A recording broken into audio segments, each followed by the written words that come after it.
Hey, that is not a pro-life position by any stretch of the imagination. But Trump, he's muddled on this. And the line that he said that really got everybody going, he wasn't just criticizing DeSantis for 6 weeks. And again, you might think 6 weeks is too much. You might think 6 weeks is too far. But Trump called the heartbeat bills terrible. He used the word terrible. They're terrible. DeSantis is willing to sign a 5-week and 6-week ban. Would you support that? You think that I think what he did is a terrible thing and a terrible mistake.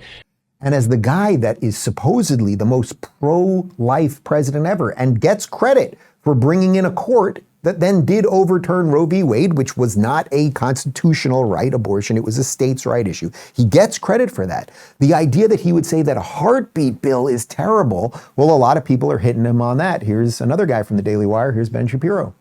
Donald Trump did a mainstream media interview over the weekend. It didn't go amazing for him. His recent interviews have not been going particularly well. This one was with Kristen Welker.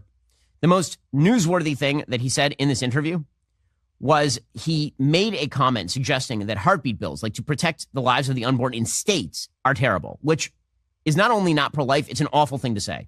It's one thing to say that tactically speaking, as president of the United States, I'm going to try to reach as much consensus as possible and gradually move the line back on abortion to accustom the American people to protecting life. Because if we move too far too fast, then the snapback is going to be dramatic, as we saw in Kansas. That's a pragmatic question, and it's a case you can make. That's not what Trump says. What Trump actually says about abortion in this interview is morally egregious. He says that heartbeat bills to, protect babies in the womb past week 5, week 6, those are terrible. That's the thing he says. A terrible thing and a terrible mistake.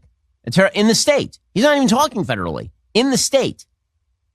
Hey, that is not a pro-life position by any stretch of the imagination. All right, look, everything Ben said there was right.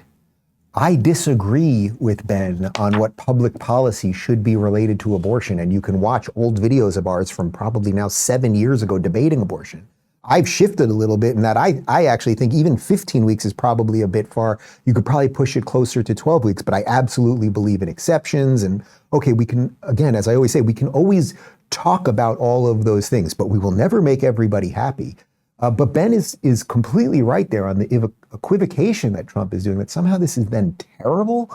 It doesn't really make sense. So Trump's position, that is. So all we can really do in the midst of all of this, it's all going to get weirder and crazier as, this election year rolls out. And we're still 12 months. No, we're still 14 months basically away from the general election. God help us all. So all we can do in the midst of all of that is tell the truth to the best of our ability and let the chips fall where they may.